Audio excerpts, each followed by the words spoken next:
Good morning. I'm so sorry that I was not able to vlog for the past month. I'm later on another posting. I'm going to show you the challenges I have with the internet in the Philippines. Right now, I'm using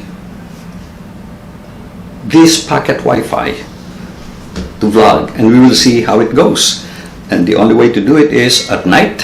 I'll have to leave it uploading the video and see, hopefully there's no power failure or a signal loss, that it'll be able to complete the uploading. That's a different challenge that I'm going to talk about in my next vlog. But for now, let's talk about my trip to the Philippines, first trip since the pandemic. Stay with me.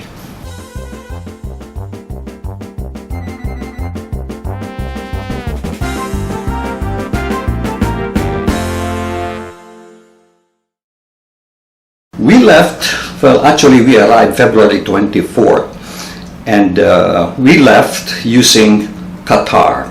Let me explain why I'm using Qatar. Qatar is the only flight that leaves out of Philadelphia. Usually we have to drive to New Jersey, across the bridge, and then take a shuttle all the way up to JF Kennedy, which takes about an hour and a half, maybe 2 hours, an hour and a half I would say. And then sit there at the airport, check in and sit there at the airport in JFK for us to fly to Taiwan or Taipei, because that I used to take EVA. We used to take EVA. Now, we decided to take Qatar, so we don't have to leave the car in New Jersey, and all we had to do is to get an Uber to the Philadelphia airport, then fly straight to Doha. Doha is a beautiful airport. The only complaint I have, which is not too bad, is we have an 8-hour layover. But it goes pretty fast because, at least for now anyway, since that's the first time we took that flight to Doha, it's like a mall. Once you get to the airport, take a look at this picture of the mall, well, of the airport. It looks like a mall, and you will get entertained, but let me warn you, it's not cheap to buy stuff in Doha. In fact, we had lunch. Cost us $30 for one lamb. Of course, it's a big lamb, and my wife and I had to split one. But that's one order of lamb, and it cost $30. $30. So it's quite expensive. We did not buy anything. So we just went there to look around and be entertained, including the prices, that it's so expensive. We're so lucky that we are in the United States, because things are so cheap in the United States also, as far as US products are concerned. But as far as food, Philippines, you cannot beat the prices in the Philippines. It's a little bit higher than before, which again I'm going to talk about on another vlog. So anyway, we went to Doha, 8-hour layover, and then we arrived in the Philippines. Now, before I left the Philippines, I registered under the so-called I think it's called e-travel, and that sort of replaces the health pass that we had before. So I had no problem registering on e-travel. My wife had a little bit of snag. I don't know if it's a computer issue or whatnot, but overall it was smooth, no problem. Then also I inquired about the customs declaration. As you know, in the old days, we used to get a card that you fill out and make your declaration for customs. That's a customs declaration, which gets collected at the airport. So I inquired about that because they are now using I think it's called iTravel. So you're supposed to register on iTravel. However, this iTravel is only required, I can't remember now if we arrive at Terminal 3 or Terminal 1. But anyway, one of these terminals, you're supposed to use the iTravel, but in the other terminal where we landed, we're supposed to use the old card. So we got on board.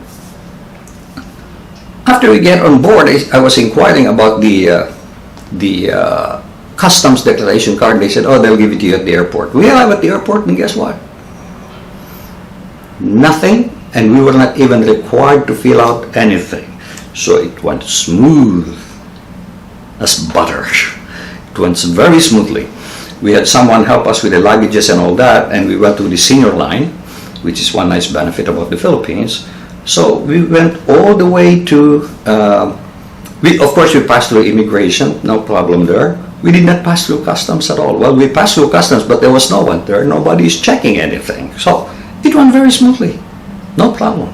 So we got a grab and went to our hotel. First our condo. Well, just like I was worried about the condition of the condo because we left it for 3.5 years unoccupied, and nobody was looking at it because my caretaker got stuck also in Davao for last 2 years. So it was completely empty for 3 years and untaken care of for the past 2 years. So we first went to the condo to bring our luggage. Before going there, I called the condominium. Well, in case the door cannot be opened, because we had an issue before, the door was swollen and cannot be opened. They fixed it, but then I don't know if it occurred. So they said, well, you can leave your luggage at the kiosk and we'll take care of it. Because I said, I'm going to leave the luggage there and check in at a hotel. We had a hotel reservation because I expect that it's going to be dirty. So we arrived, got our luggage in. Luckily, no problem with the door. We were able to open it, but my God, it's so dirty. Do you know that I sweep the floor here at least once a day, sometimes 2 times a day, because it gets really dusty, and I don't know how it gets in because the house is completely sealed. I have one main air conditioner in the living room and 3 bedrooms and 1 air conditioner each. All windows are closed, but it gets dirty. I don't know how it gets into the condo. Anyway, so we got in there, and I said, okay, let's go back. We left our luggage. We went back to the hotel. Let's check in at the hotel. We just got some few things that we will need for overnight stay at the hotel. So we stayed at the hotel. Nice hotel. Inexpensive. Less than $50 for that one night. Nice. Included breakfast, buffet breakfast. And so we had fun that one day. And then after that, we went to the condo. The plan was for me and my wife to clean up the condo, but I said, we're too old for this. So I called the condominium management, and they sent some people over. They sent 2 people, and they cleaned the condo. We stayed out, and they cleaned everything for 4 hours. So that's a total of 8 man-hours. You could have not done that, okay? You'll be so tired. Including the balconies, they cleaned everything. The toilet, my God, I cannot believe the toilet. I'll show you a picture of the toilet. Here it is. Let's just take a look at the toilet. It's unbelievable. It's so dirty. But then they cleaned it and it was spotless. And for that, we paid them 1,700 pesos. That's about $35. That's it. So it's not really worth breaking your back trying to clean the condominium. Thank God for the suggestion by one of my viewers to say, stay in the hotel first for the first night and then have someone clean your condominium. And it worked out. Thank you so much. That was a very good tip. So that is what we did. And now we're going around. There's a lot of fix-up that needed to be done.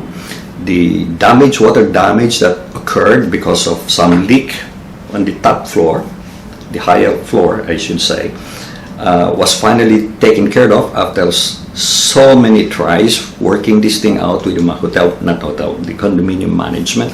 So they fixed everything up, repainted everything. Just one more thing left, just one more thing. And that is they need to, they ordered a chemical to clean the floor. And then this place is going to be like brand new again. So we're enjoying our stay. We're trying to get to complete the furnishing. I already got my computer screen. I already bought a new printer. My power supply, voltage regulator is all set up. The shelves bought.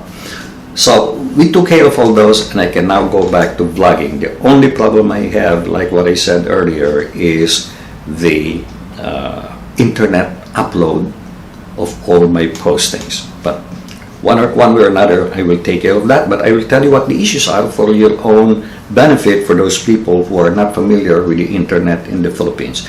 I learned quite a bit from the experience we had today.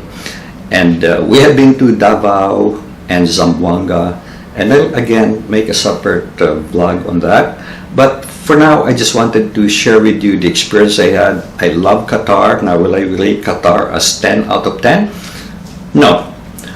If I still like EVA, and I would rank EVA as 9, nobody gets a 10. Somebody will always have a problem. So 9.